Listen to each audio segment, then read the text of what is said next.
So I didn't plan on doing any content, but right now I'm at George's Music, right? And this is my favorite music store. All right, I wasn't gonna go into none of this, but out of Guitar Center, um,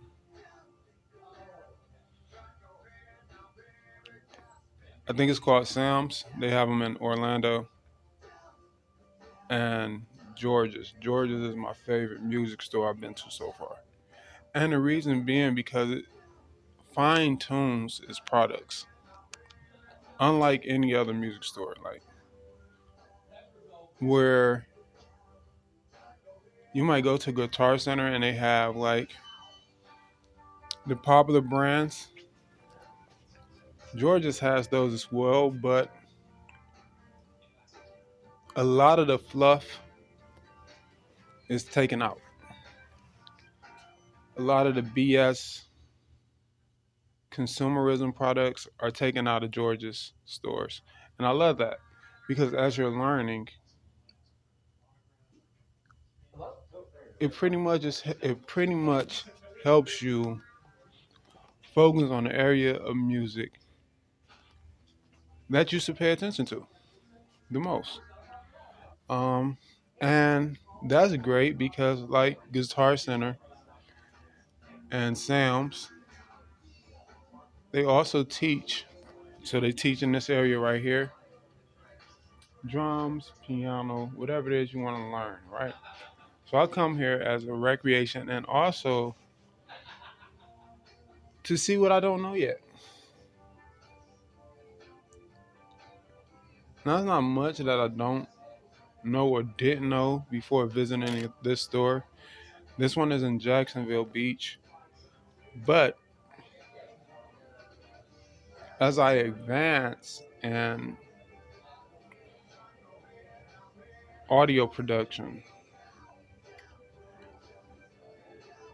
I like to just go and pretty much see the things I can't afford yet. You know what I'm saying? Or the things I haven't, more specifically, the things I haven't mastered yet enough to excuse blowing my money on it, if that makes any sense, right? And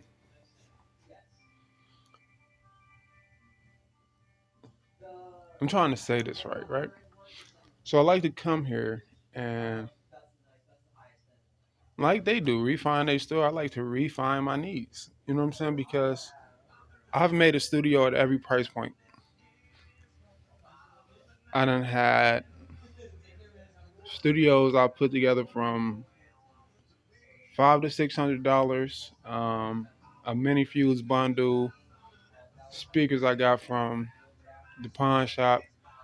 I done had setups I got like the Scarlett 2i2 Studio bundle, which they sell here, and I bought like extra Sterling speakers and things of that nature for it, and I probably spent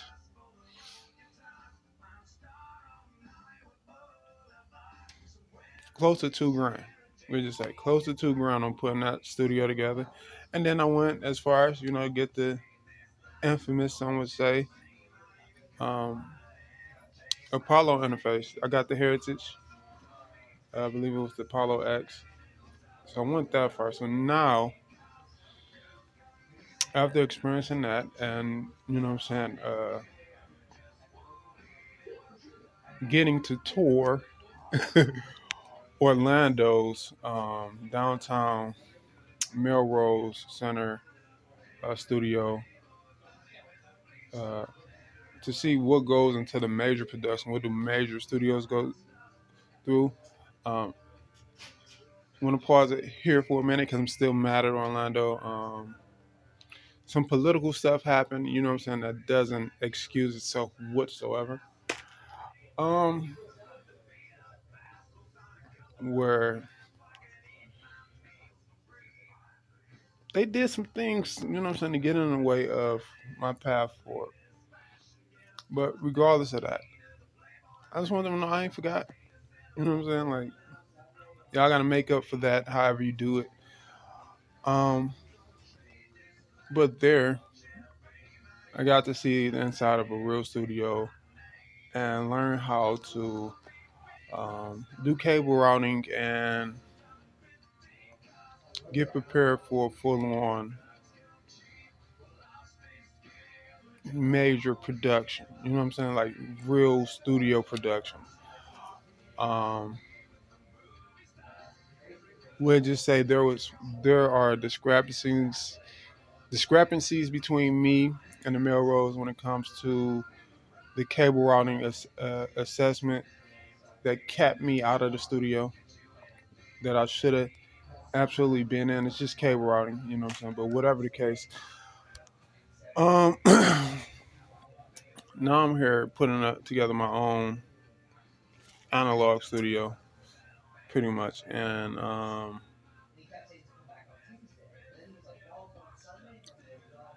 you got to justify your budget. You know what I'm saying? Like how much you're going to need to get everything you need. Now, because I did things at such a low price point, I've been able to see exactly what all I need to be a recording engineer, a mixing engineer, a producer.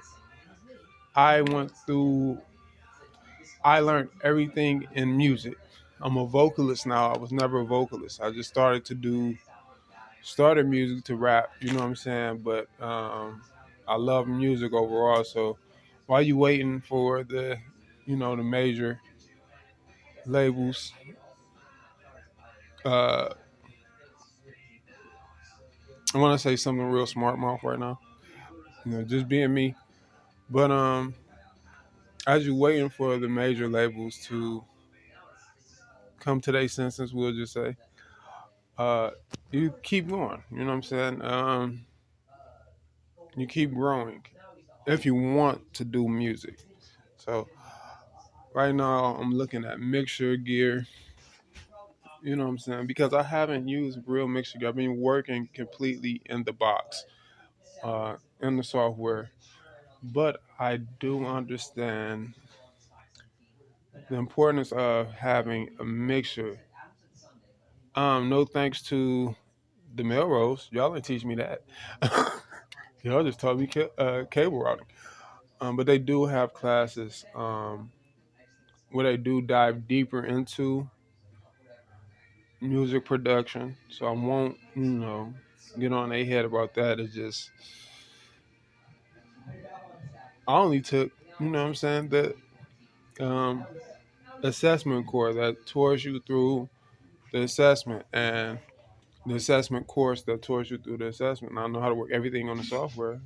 I know what all the analog gear does. But yeah, we just had that discrepancy right now. You know what I'm saying? But I'm in here looking at stuff. I'm like, oh, I'm getting to that point where I'm about to actually buy my mixer. Um, and for the record, that's because I even learned piano, music theory, everything that goes into music. So now I'm to the point where I'm about to start playing jazz and improv on piano. So like I really earned everything I'm about to pay for as far as my studio goes. Like everything, and I've been ready for a major studio setup way before ever going to Orlando. I dove when I dove into music. I dove completely in. Like I want to know everything. Um, so I was an early bloomer that kind of got held up, and that's why I'm pretty much a homes dude that knows everything in music without ever really touching a studio. Like everything. Like I don't want to say too much, but where I'm at now in the last 4 years, we'll just say this 4 year growth. Um, I know way more than I should ever know in music, and it wasn't intentional. It was really like I love this shit. But yeah, cause just to give a little insight, like I probably I started trying to freestyle in about 2019, and I won't say what happened, but I'll just say this: I come from a very historic boxing gym, and you know when you touch certain things in that environment, certain things respond to you. You know what I'm saying? Like um, at our gym, we had the most world champions in any gym ever. You know what I'm saying? So I was around a lot of well-known people. We'll just say that, and I'm connected through network with a lot of well-known people, and I got a certain response from a certain group of people, and I was like, oh, I already know I can make good music. Let's try to be great at this. You know what I'm saying? Just writing a song, basically, or writing. At that time, writing a verse, half of a verse. I never finished the song at that point, and then I started freestyling, and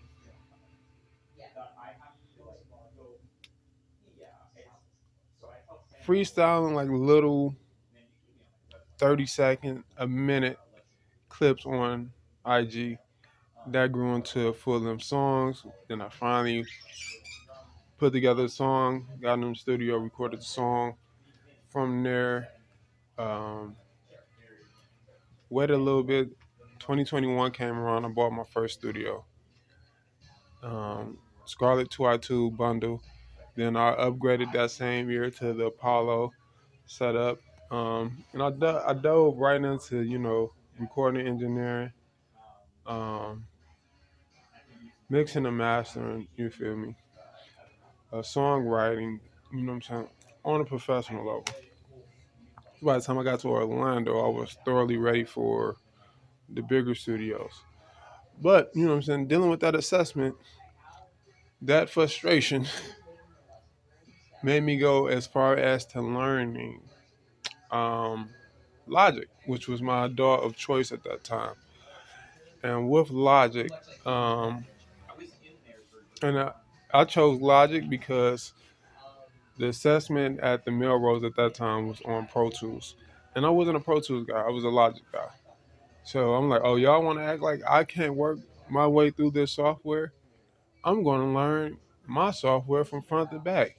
And that resulted into me emailing the Melrose and telling them you should probably use Logic because Logic is a lot more intuitive. Logic is the most intuitive DAW on the market. I've tried Nuendo, I tried Pro Tools, I tried Ableton, MPC Beats, FL. I haven't gotten into Studio One yet, but it's there. Of course, Nuendo is Cubase. Um, and what GarageBand, of course, but that's Logic. Uh, I've tried it all. I even tried mobile apps, N-Track, um, the Roland. I forget what it's called, but the Roland mobile DAW. I've tried every DAW, right? And I forgot where I was going with that. I just wanted to kind of brag about all the DAWs that I've mastered so far. Oh yeah, Logic is the most intuitive. Logic is the most right in front of you. Click here, do this. Click here, do that.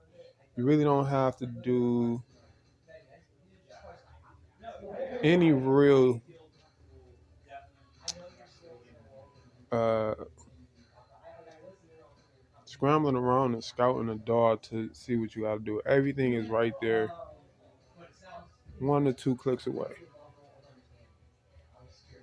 So I was like, no, I'm going to master Logic because this is my daughter's choice, and that's when I learned about things called track environments. Uh, and learning that, what I'm saying, I ain't gonna go into it because I know too much about a DAW at this point. But yeah, I mastered that, and I stopped going to the Melrose, and then I got kicked out of the Melrose. Not the Melrose, but the library in general. They was targeting me. All of this stuff is recorded, unfortunately, but I had to do what I had to do um, to protect, my path forward. But yeah, I don't went so far away from topic. I know a lot of y'all like, all right, what is he talking about? Anywho, um, I'm in here, what I'm saying, looking at getting ready for make my big analog studio. And a lot of people say it's not required or worth it, but it's a lot of the analog process that goes into detailedly tuning recordings and mixes and masters that's lost when you work completely in the box, completely in the DAW. You know what I'm saying? As far as the analog system go, you know what I'm saying? Now there are things you can purchase to make working completely in the box a lot better, like a ball mouse. But even then, like a lot of the knobs and we just say bells and whistles that work in analog has you lose working completely in the box with just probably an interface like this and a mic and some monitors. Um, but if you build in an analog studio, you gotta use this big boy, right? Even just looking at this, and this is just the interface. You get more bells and whistles, more control over your productions. Um, and a lot of that is due to the USB-C interfaces having most of its functions in the DAW. So they take a few of the buttons away. But just having those extra knobs and buttons, it fine tunes your production like no other. So gotta get a big old mixer, big old interface. Um, Even when it comes to like compressing and limiting, like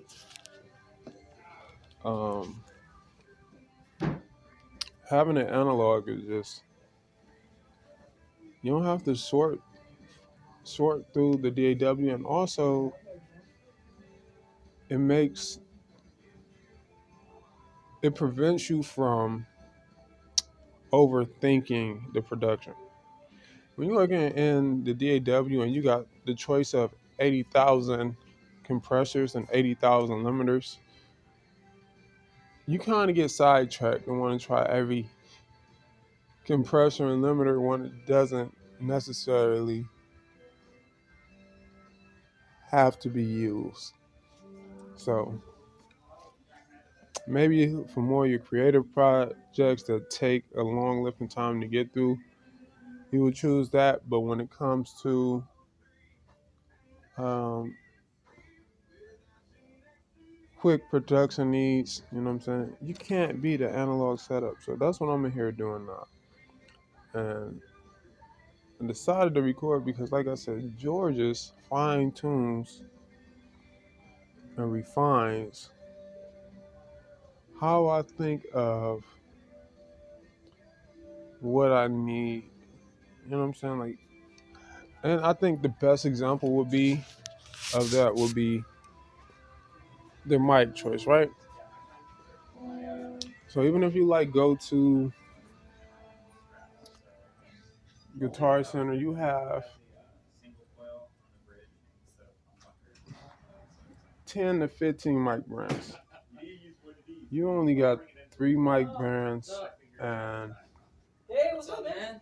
the type of mics they are is so specific, you know what I'm saying, that you realize, like, oh, okay, to get a quality sound, you know what I'm saying, you don't probably have to buy that Neumann.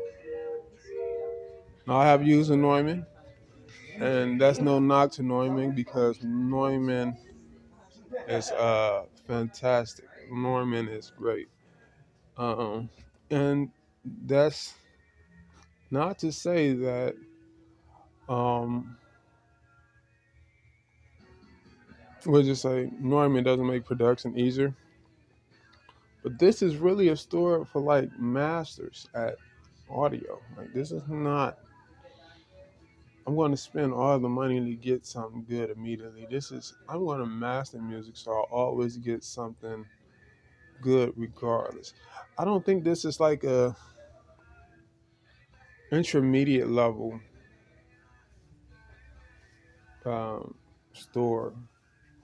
I think it's more so beginner and advanced. You know what I'm saying? Because if you start right, if you start right, you start strong. You know what I'm saying? And they teach you classes here, so they're going to teach you basically how to use the store. This store is a tool. You know what I'm saying? This store is definitely a tool. And then also, uh, uh,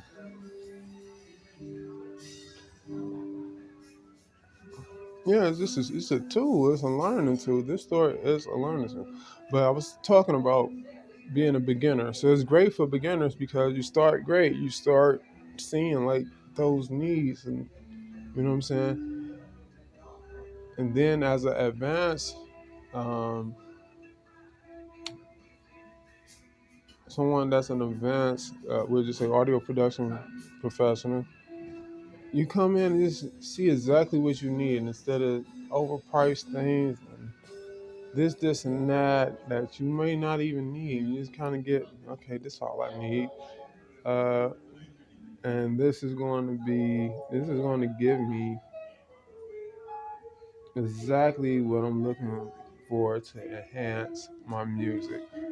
Um, and instead of there being a super expensive microphone, you know what I'm saying, that you thought you need, it might be a cheaper one, or it might be a keyboard that you might have came here for a super expensive mic or some type of upgrade in your audio, and then seeing the keyboard like, you know what, this actually would, serve me better buying this than buying a ridiculously priced microphone when I'm already an expert recorder, or you know what I'm saying. So it's just that type of thing. Now, for anyone who may have trouble with following me this long in the recording, forgive me. I'm trying my best here, but yeah, it's kind of like that. I love the store. Good atmosphere, inviting atmosphere, and yeah, shout out to Georges, man. Shout out to them. Um, Douches.